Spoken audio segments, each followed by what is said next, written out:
Hi Fantasy Managers, and welcome to FPL Team Talk. So in this video I'm going to go through a variety of chip strategies. Whether you are just holding on to one wildcard, you've got a free hit, bench boost, triple captain, whatever it is, I'm going to go through all the different permutations now that we've had those game week 34 fixtures confirmed. So if you enjoy this sort of video, please give it a like, don't forget to subscribe, and in the meantime, let's take a look.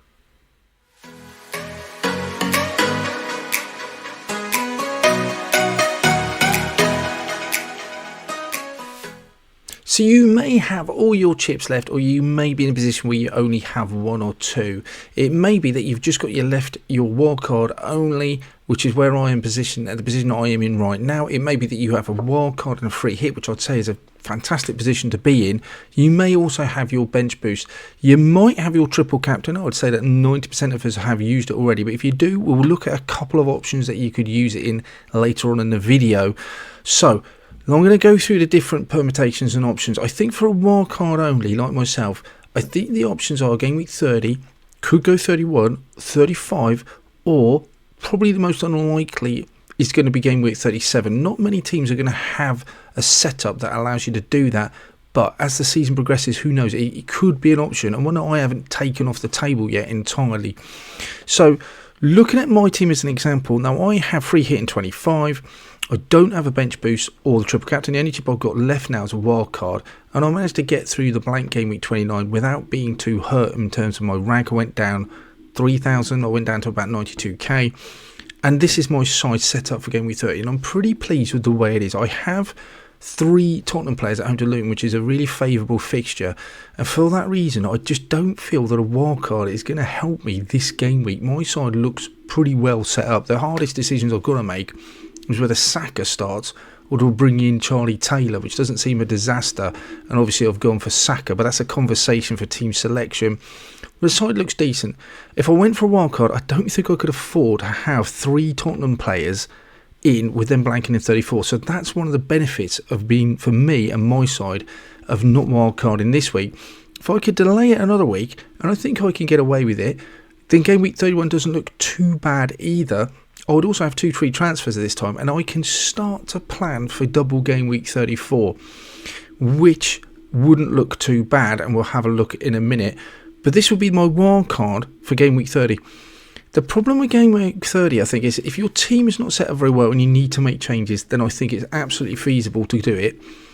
But it does give you a bit of a rock and a hard place. You would have trying to maximise players to bring in for double game week 34, but at the same time you want to start planning for 37, which again has a lot of teams blanking. So the likes of Salah, Darwin, Solanke, Nori, Saka, Gabriel would all have doubles in game week 34, and you'd have another 4 transfers to make in order to increase your double game week players. But at the same time, you also got to have an eye out for game week 37, and the same teams blanking in 34 are not going to be blanking in 37. So you can't really go all in with 34 if you're wildcarding now and don't have the free hit. Got to kind of temper it with the double game week 37, where you'd have Tottenham, Man United, Newcastle, Brighton and Man City doubling, because if you go through game week 34, by the time there's only a couple of game weeks before those will double. So that's the issue I don't particularly like with wildcarding in 30 or even 31. My favoured position, I think, is to try and get to 34. I like the fact that you would have more time as well to be able to actually get more information in terms of the likes of Gusto. Is Reece James going to start taking minutes off him at some point? Havertz is playing at the moment, so I like to keep him in in the side, but he might come out. Who knows what will happen? Jackson's an option as well, but he again might lose minutes to Nkunku or Brugge. If he, Brugge's not even there, is he? But Nkunku could take minutes off of him, and there's all sorts of changes that could happen at Man City in terms of who's playing there or not. Petrovic could potentially move his place, so there's a lot more information that we could gather before game week 34. That would affect a wildcard that I made now. So for that reason, I do like just holding on to that wildcard for as long as I possibly can. Game week 34, I would end up trying to dead end with my wildcard, dead end the side, then wildcarding in 35. That would also suit a bench boost if you've got it. The closer you could use your bench boost to 37, the more likely the players you picked are to have been still in that side. So those reasons I like, that would be for a wild card only. But if your side is just not set up the same, I do think it's absolutely fine to wild card now. No point trying to struggle through the next few game weeks, get a few players out for 34 and then struggle for 37. You're losing points in the meantime. Yeah, no problem with pulling the trigger. Other places you could be interested in as well. I know a lot of people have gone, instead of Noy, they could go Van Heck at the back. He's fine. I like the idea of him. He looks a decent option as well. And people have gone Gordon into that midfield as well. Put Eze down just because he's got the double, but I do quite like that. But that is based on the fact that potentially, he could get a lot of points in sort of short term with those doubles. But you'd have transfers to take players out in the meantime, obviously. But that is wildcard 30. 31 is not going to look a lot different. Wildcard 35 would be my preference. If the team's players and stuff, if things change and it looks like teams are going to start heavily rotating because there's not as much to play for, 37 could be really, really difficult game to wildcard in.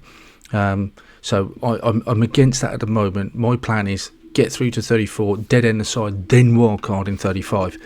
But again, it's going to be team dependent. Let's have a look then. If you had a wildcard and a free hit, your strategy would be very different. I think, again, this is team dependent. If you perhaps don't have the Tottenham players to take advantage of the Luton fixture in game week 30, then yeah, I think wildcard in game week 30 is absolutely fine. For my side, I'm considering the fact that I do have those Tottenham players. I don't really want to move them out. I'm not sure I want them long term, especially without the free hit. But because they blank in 34, I can keep hold of them, and therefore I can just free hit or dead end. But I think if your side looks fine for 30, I think I would be tempted to hold on to that wildcard for game week 31. More information about the likes of Nori, if Trent's coming back, Richarlison when he's fit. That information could be really useful when putting together your wildcard. And I think having those Tottenham players for Luton would be quite nice. Then your free hit, I think the obvious choice would be, because of the way the doubles have fallen for 37, with some of your sides, like you've got the likes of Man City doubling in 37, I just think free hitting in 34 would be really nice. So you could free hit in 37, there's nothing wrong with that, but I think wildcard early now. Remember, you don't have to use both your chips. I think it was a couple of years ago, someone won FPL not using their wildcard in the second half of the season. However, I really struggle to see why you wouldn't. If you think your side is fine, you could go along the same sort of strategies as game week if you just had the wildcard and just completely stack up on 34 up until then. Wildcard out if you think you're okay, and then 37 bench boost, that would be a good time to use it. But this is a side that I'll be looking at for game week 30 if I was free hitting in 34. One or two positions that I would say, I think I do. A lot of people gone with that Isak. I do think Jackson's quite nice, but you'd have to drop then the likes of Palmer, Augusto, or Petrovic, which I wouldn't mind. You could go Onana instead, but Jackson's slightly cheaper if you're struggling for money. I do like him. Isak looks really nailed though, whilst Wilson's in. Bradley, maybe question mark over when Trent will come back, but hopefully if he keeps his place for the next sort of 3 or 4 games, that would be really beneficial because he's got 3 or 4 next home games. Noy on the bench this week, but again, what a great option. If he's actually playing up front for Wolves at the moment while they're struggling for strikers, wow, you've got a defender playing up front. Fixtures look okay after this. I don't think that's something I could turn down for sort of, what is he, 4.5? I think that looks really good. Son I would have gone for captaincy this week. Absolutely no problem with Salah either. So this would be the side. It would be really well set up to absolutely hammer those 3 game week 34 doubles. I would like sort of bringing in the likes of Havertz and Gabriel later on down the line as well, ready for the Arsenal double. So I'd be sort of weaning those in.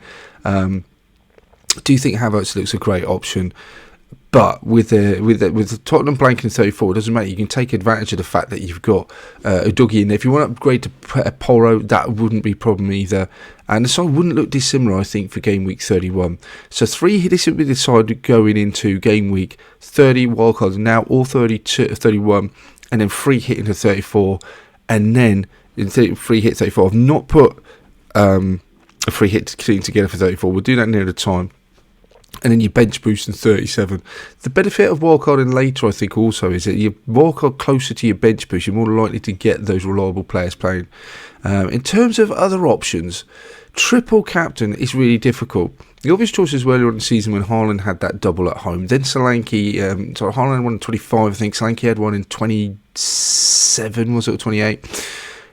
Other alternatives, I would be considering 36. Remember, you can't free hit and wildcard, or you can't use 2 chips in 1 week.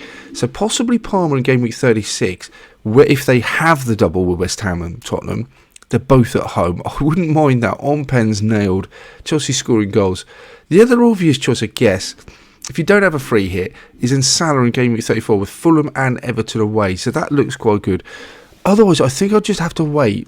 The problem with the triple captain is, the good thing is with all of your chips, I think, is if you've got free hit, you haven't been punished in game week 25 for those who used it, and in game week 29, was it 29? Yeah, 29 was a disaster as well for free hitters.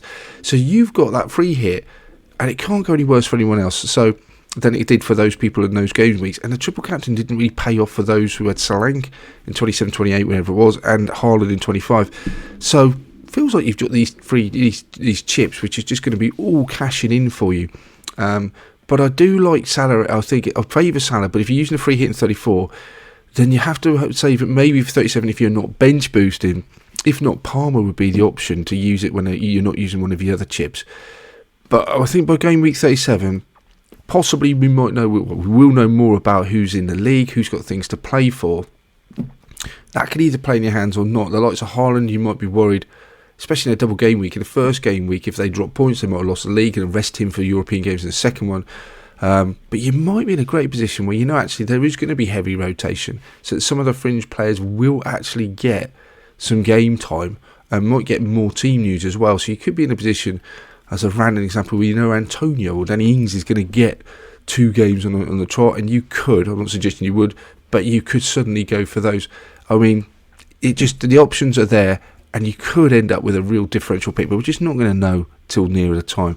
But those are the chips that you might have to play with, and those would be my recommendations as when to play them for what it's worth. It does depend on team though. I wouldn't be free hitting for the sake of, I wouldn't be wildcarding for the sake of wildcarding in game week 30. My side, I've got my wildcard, my side looks pretty decent, so I'm just going to hold it. I think it would be better if the chips sat down and everything, the tables look great in 34. I would even hold it beyond there, so I wouldn't be in any rush to use them. But if you have got them, you are going to have to look, I think, at 34 and 37, and obviously the big weeks to consider.